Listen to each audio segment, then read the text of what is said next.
제가 본문 말씀 요한복음 4장 24절 봉독하도록 하겠습니다. 하나님은 영이시니 예배하는 자가 영과 진리로 예배할지니라. 아멘. 본문 말씀 요한복음 4장 24절 하나님은 영이시다 라는 제목으로 선포하도록 하겠습니다. 본문 말씀은 하나님은 누구신지 직접적으로 가르쳐 주시는 아주 몇 안 되는 성경 말씀 중에 하나예요. 심지어 이 말씀을 하시는 화자께서 예수님이시죠. 그래서 아주 중요하고 또 그런 이유로 수요일문답 제4문에서는 하나님이 누구신가 할 때에 첫 답변으로서 하나님은 영이시다. 이것을 그 이유로 첫 부분에 놓고 가르치고 있는 것입니다. 우리는 앞으로 웨스트민스터 수요일문답 제4문의 이 순서들을 따라서 하나님이 누구신지를 이제 성경 말씀을 배워갈 텐데요. 그때에 우리가 어떠한 마음으로 이 하나님을 알아가야 할지를 새기는 것이 중요할 것 같습니다. 저도 그 하나님을 알아갈 때 경외함이 충분치 못할 때가 분명히 있었거든요. 우리가 호기심이라든지 그 어떤 지적인 즐거움이라든지 이런 동기로 하나님을 알아가는 것을 우리가 하지 말아야 되겠죠. 그런 마음이 내 안에 있다면 언제든지 그 즉시 그 자리에서 눈 감고 여러분 회개하시고 같이 말씀 배우시면 좋겠습니다. 우리가 하나님이 누구신가 이 말씀을 배우는 이유는 하나님을 더 사랑하고 더 경외하고 더 예배드리는 것, 그것입니다. 예, 지적인 만족이 아니라. 이제 본문 말씀으로 다시 돌아오겠습니다. 예수님께서는 하나님은 영이시다 이렇게 선포하셨어요. 이 말씀의 뜻은 무엇일까요? 하나님은 비물질적인 분이시고 물질적인 특성이 하나도 없으시다 라는 진리를 가르쳐 주신 거예요. 완전히 물질적인 어떤 것과 무관하신 분이시죠. 영혼과 육신이 결합된 존재잖아요. 저희 사람 같은 경우는 우리는. 근데 그런 것이 아니라 오직 영이신 하나님, 물질적인 부분이 하나도 없는 하나님이세요. 하나님은 영이시기 때문에 우리가 결코 절대로 볼 수 없는데 성경 말씀을 보면 모세가 이제 바위 틈에 모세를 숨기시고 지나가신 하나님의 뒷모습을 보게 하신 사건 같이 눈으로, 육신의 눈으로 하나님을 본 사건들이 성경에 몇몇 있잖아요. 그때 하나님을 보았다고 하는 것은 하나님의 그 본체, 그 자체를 목격한 것이 아니라 하나님의 그 영광, 그 어떠하심의 일부분을 어느 정도 가시적으로 볼 수 있게 하신 역사예요. 그러니까 정말 하나님이 어떤 분이신지는 아무도 본 자가 없다. 성경에서 명백하게 가르쳐 주십니다. 그 볼 수 없는 하나님, 또한 모든 면에서 무한하신 하나님, 그 하나님을 우리 이 연약한 지혜를 가진 우리, 이 낮은 우리가 알게 해주시려고 사람의 몸과 사람의 영혼에 빗대어서 하나님의 어떠하심을 나타내는 경우가 있어요. 성경 말씀을 보면. 예를 들어서 신체에 빗댄 것은 뭐 하나님의 오른팔 하면 그의 능력, 도우심, 역사 이런 것들이고 하나님의 눈은 지혜 이런 것들을 의미할 때가 있죠. 그리고 또 사람의 감정으로 하나님의 감정 같은 것들, 감정 이렇게 표현하지를 못하겠어요. 제가 확신할 수 없어요. 너무 조심스럽죠. 하나님의 어떤 그런 감정 같은 것들을 사람의 감정에 빗대어서 나타내실 때가 있습니다. 예를 들어서 사무엘상 15장 35절 말씀을 보시면요. 여호와께서는 사울을 이스라엘 왕으로 삼으신 것을 후회하셨더라. 이렇게 말씀해요. 후회하셨더라. 근데 후회는 잘못된 선택을 했거나 잘못 행동했거나 아니면 예상치 못한 일들을 겪었을 때 우리가 후회하잖아요. 그런데 하나님께서는 모든 것을 뜻하신 대로 이루시고 완전한 지혜, 그리고 창세전에 모든 것을 작정하시고, 그렇죠? 그리고 미리 모든 현재와 과거와 미래의 모든 순간들을 하나님께는 다 현재와 같이 보고 계시잖아요. 그러니까 사람이 갖는 후회와 같은 것은 하나님께는 아예 없는 것입니다. 사실은. 그렇죠?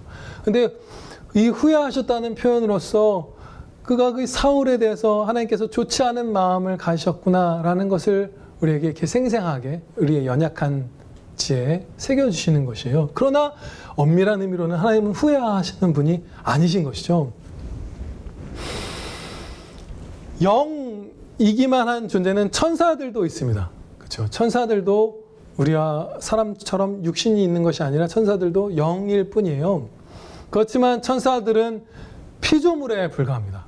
그래서 모든 면에서 유한하고 멸망당할 수 있고 또 제한받고 있고 제한적인, 애초에 그 존재 자체가 제한적인 영이기 때문에 모든 곳에 이렇게 편재할 수 없고 한 곳에만 존재할 수 있어요.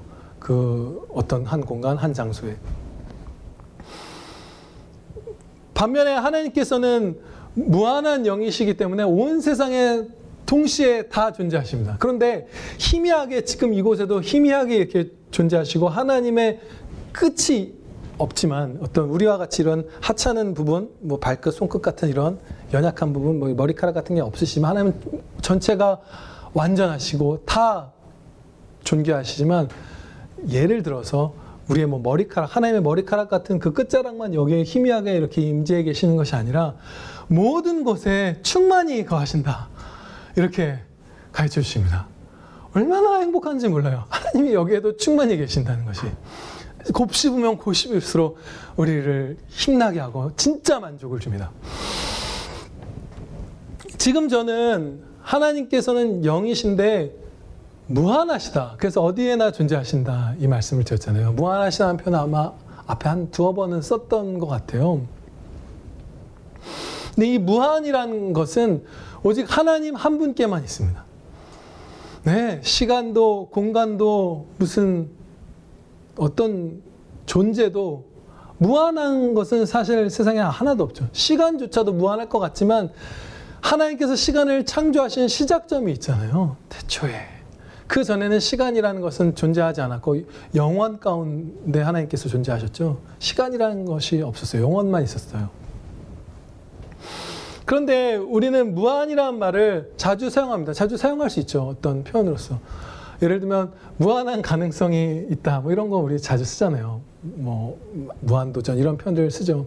근데 엄밀하게 말하면 그것은 무한이 아니죠. 그렇죠? 가능성이 우리에게 무한하진 않잖아요. 제한되어 있는 좀 많은 가능성이 있는 것이죠. 이 무한이란 말 하나만 우리가 집중해서 보아도 정말 하나님께서 우리보다 얼마나 높으신지 우리가 이렇게 절감하게 됩니다. 무슨 말씀이냐면요. 우리가 하나님께만 무한하심이란 게 있기 때문에 그것을 제대로 완전히 다 이해할 수가 없어요. 그래서 잘 알지 못하기 때문에 제대로 표현해낼 길도 없는 것이에요.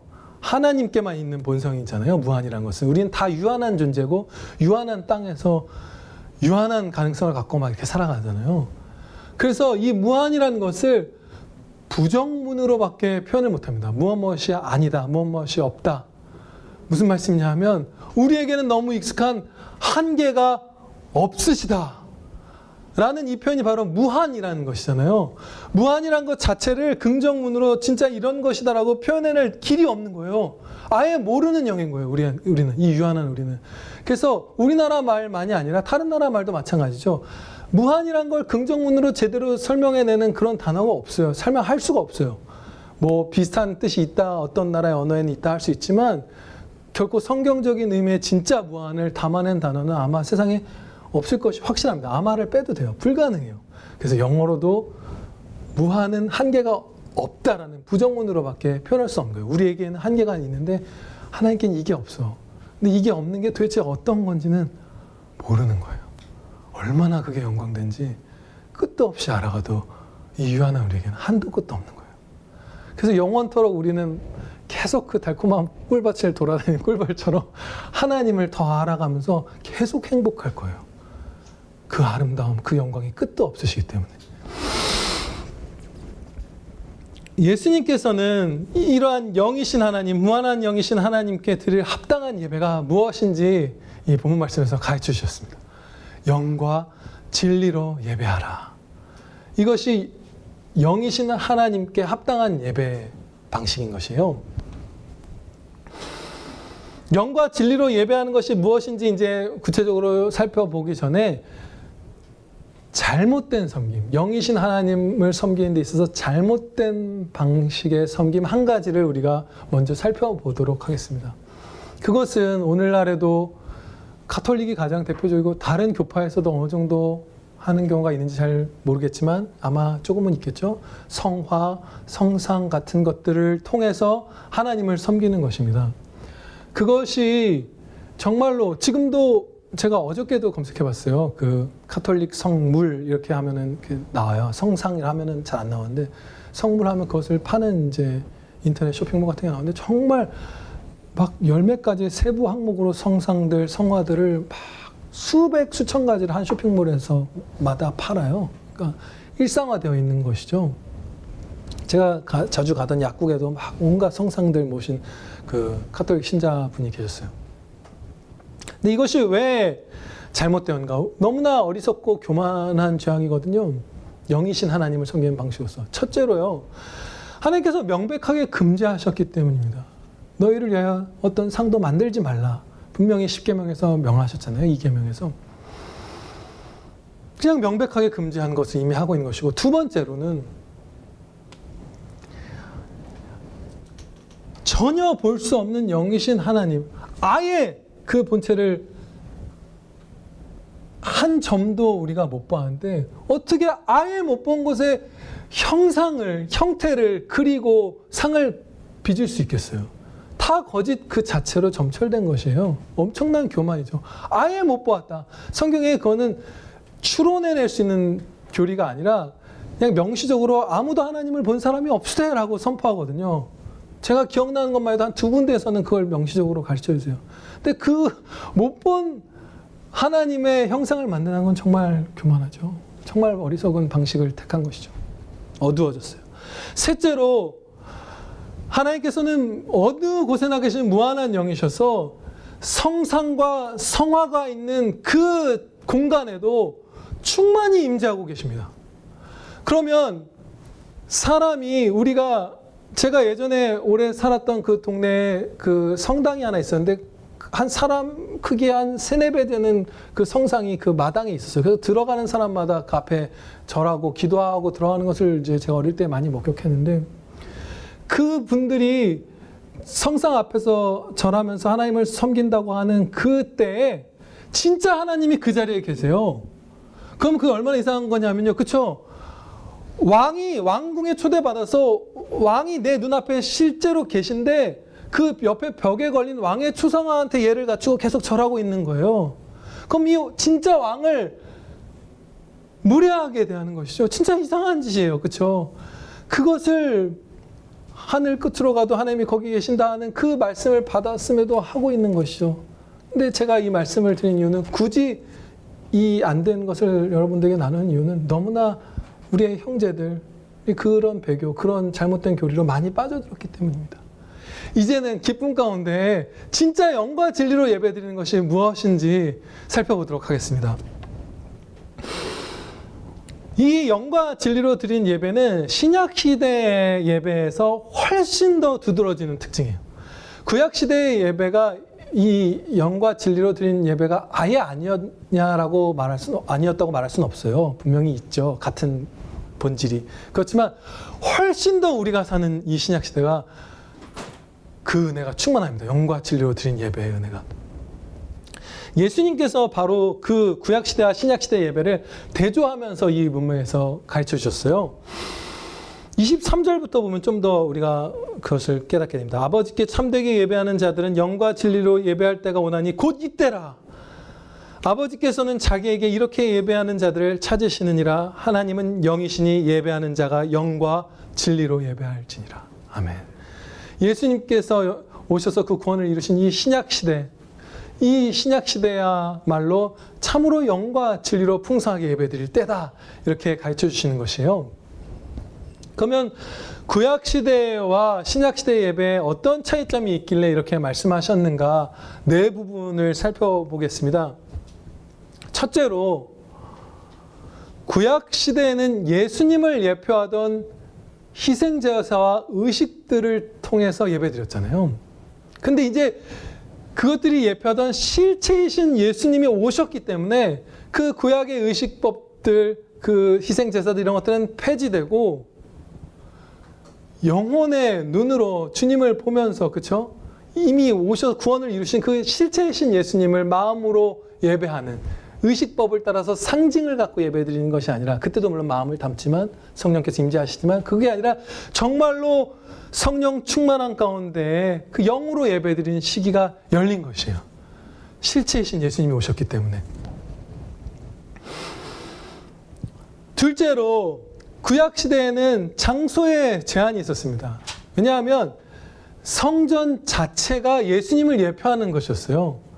제사 의식의 그 규례만이 예수님을 예표한 게 아니라 성전의 그 모든 구조와 기물들이 아주 정교하게 예수님 한 분을 가리키고 있는 표지판이었거든요. 그런데 진짜 예수님이 오셨기 때문에 이제는 성전이라는 어떤 공간에 제약된 예배가 사라지고 어느 곳에서도, 이 가락동에서도 예배를 영으로 진리를 따라서 드릴 수 있게 된 것이에요. 그 공간에 자유가 열렸고요. 셋째로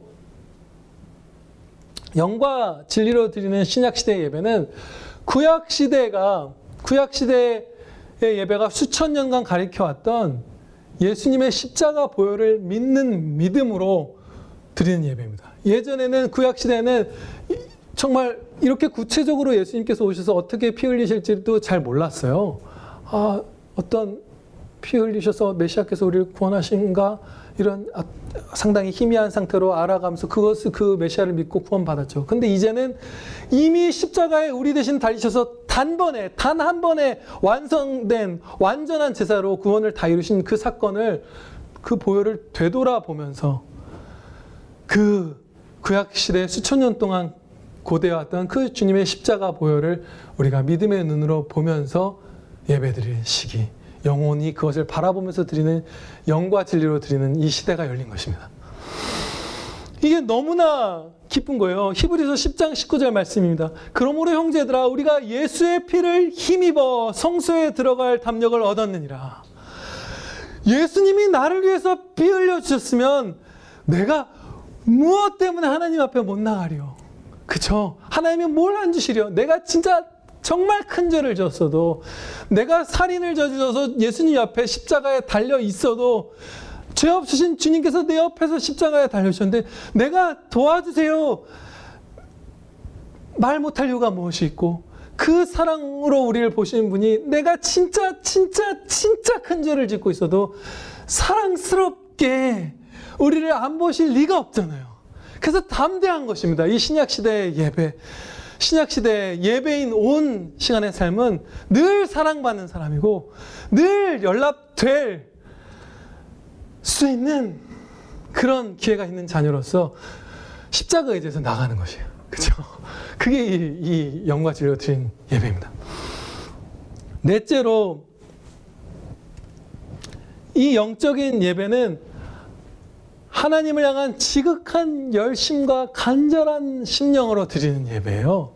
철저한 의식의 준수에서 초점이 확 더 옮겨졌죠. 그때도 물론 마음을 담아야 했지만 의식들을, 뭔가 규례들을 정교하게 지키는 것이 굉장히 중요했잖아요. 지금도 의식들 많이 하는 카톨릭 같은 경우들, 그런 교파들 같은 경우는 아주 막 그런 순서들이 많고 그것을 거의 기계적으로 이렇게 지키는데 집중을 많이 했었죠. 그렇죠? 향을 준비하고 뭘 준비하고 옷도 굉장히 항상 차려입고 정확하게. 근데 그런 의식적인 것들, 이런 것들에 집중하는 것에서 확 무게중심을 완전히 옮겨와서 마음을 막 하나님께 쏟는, 영이신 하나님께 내 영을 쏟는, 영이신 하나님 품으로 내 영혼이 막 안기는 그 간절함과 열심으로 드리는 예배가 열린 것입니다. 그것이 신약시대에 드리는 영과 진리로 드리는 예배예요. 살펴본 바대로 우리가 살아가는 이 신약시대 예배가 구약시대의 예배보다 훨씬 더 영이신 하나님께 적합한 예배임을 우리가 알 수 있어요. 그죠?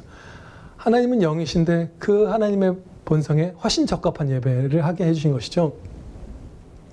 너무나 기쁘고 감사한 일이고 우리의 영혼이 이렇게 더 하나님께 가까이 오늘의 이 공예배 가운데 나아갈 수 있게 된 것인데요. 그렇다면 우리의 일상에서 드리는 매일의 삶의 예배에서는 어떤 변화가 있었을까요? 주일 예배는 그렇게 변했습니다. 영과 진리로. 의식적인 그런 게 중심에서 넘어왔죠. 십자가 예배로. 구약시대보다 성령님께서 우리의 성도의 일상에 훨씬 더 충만히 함께 해주십니다. 훨씬 더 크게 역사해 주세요. 신약시대의 성도들에게 베푸시는 성령 충만함과 성령님의 그 생명의 역사가 구약시대의 성도들이 누렸던 것보다 대부분이 누렸던 것보다 훨씬 더 큽니다. 훨씬 더 강하게 붙들고 우리를 만져주세요. 또한 육신의 눈으로 예수님의 상징을 보는 게 아니라 마음의 눈으로 구체적으로 계시된 이 성경 말씀 계속 성령께서 조명해 주신 건데 내 마음의 눈으로 예수님을 막 구체적으로 보면서 우리가 섬기는 삶을 24시간 365일 사는 것이잖아요. 그래서 훨씬 더 복되게 바뀌었어요. 이것이 복음이 온 세계 민족 국가 가운데 엄청나게 구약시대보다 편만해진 중대한 이유입니다.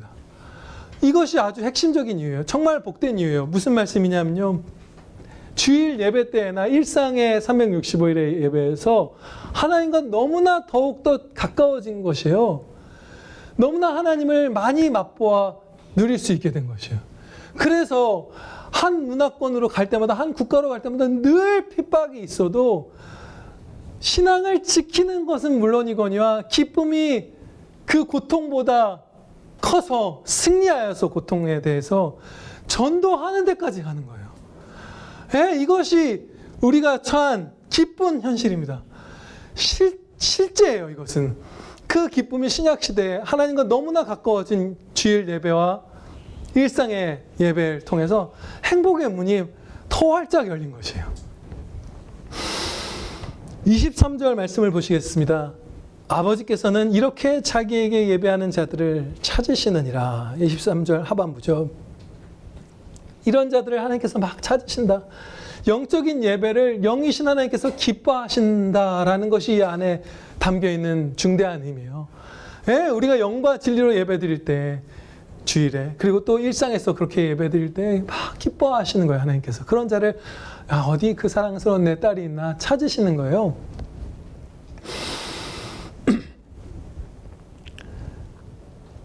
그런데 예배와 마찬가지로 이 주일 예배 같은 것과 마찬가지로 우리가 영과 진리로 기도드리면 그것도 기쁘게 받아주십니다. 이 우리가 삶에서 드리는 기도는 사실 공예배 때도 그렇지만 일상에서 하나님께 드리는 예배의 아주 중요한 한 부분이죠. 예배 안에 속해 있죠. 기도가 사실은. 그래서 우리가 이 주일 예배 자리에 영과 진리로 예배 드린 것만이 아니라 여기 예배 가운데서든 여러분이 일상을 살아가실 때든 온 마음을 다해서 예수님의 십자가 보혈 의지해서 성경 말씀 따라 주님 영혼의 눈으로 보면서 담대하게 기도드리면 마음을 쏟아드리면 기도드리면 그것을 하나님께서 너무나 기뻐하시는 거예요. 그래서 그 기도에는 엄청난 그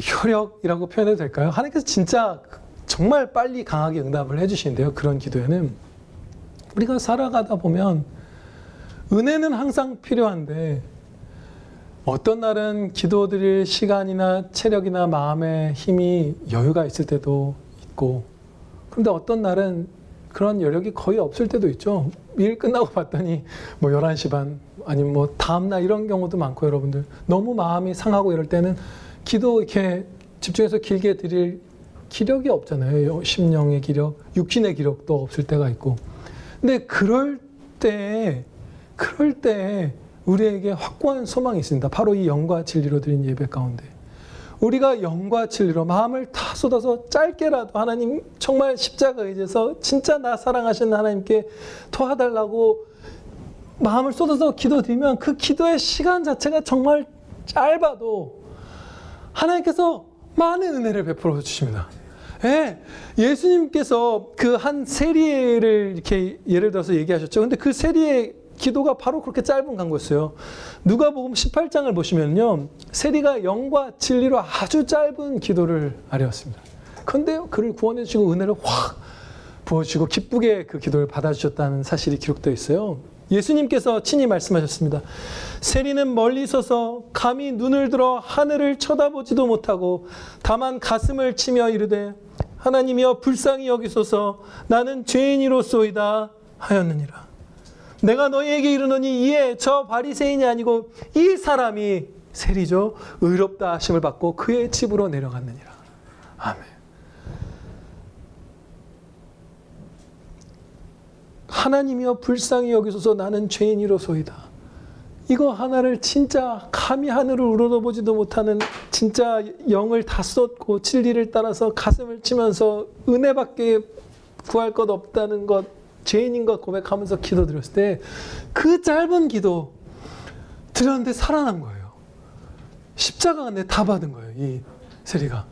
우리도 마찬가지입니다. 여러분들이 아무리 지쳐 있어도, 아무리 바쁘고 아무리 분요해도 정말 짧게라도 마음을 다 쏟아서 믿음으로 간구하면 응답해 주십니다. 오늘 우리가 배운 말씀대로 하나님은 영이시고 그 영이신 하나님께는 영과 진리로 예배드리는 것이 합당하고 하나님께서는 그 예배를 기뻐하십니다. 이제 웨스트민스터 수요일응답 제4문을 묻고 답하도록 할 텐데요. 오늘 우리가 배운 말씀은 이 4문의 답변에 한 6, 7가지 항목 중에 첫 번째와 두 번째 정도까지를 커버하는 내용이었습니다. 제가 질문하겠습니다. 하나님은 누구십니까? 하나님은 영으로서 무한, 영원, 불변하시고 그 존재는 지혜, 능력, 거룩, 공의, 선, 진리를 속성으로 가지고 계시는 분입니다. 아멘. 기도드리시겠습니다. 아버지 하나님, 하나님이 어떤 분이신지를 가르쳐 주셔서 하나님을 더 사랑하고 더 경외하고 더 하나님께서 기뻐하시는 예배 드리게 해주셔서 감사합니다. 아버지 하나님, 저희가 이 주일에 공예배로 모였을 때 온 마음을 쏟아서 예수님의 십자가 바라보며 하나님 말씀 따라 영과 진리로 예배 드리게 하옵시고 한 주를 각자의 보내신 그 전쟁터에서 살아갈 때에 영과 진리로 하나님께 부르짖고 하나님을 섬기는 삶을 살면서 늘 도우심이 환난보다 어려움보다 훨씬 더 큰 그런 복된 아들, 딸들 다 되게 하여 주시옵소서. 영광 되신 구주 예수 그리스도의 이름으로 기도하렵나이다. 아멘.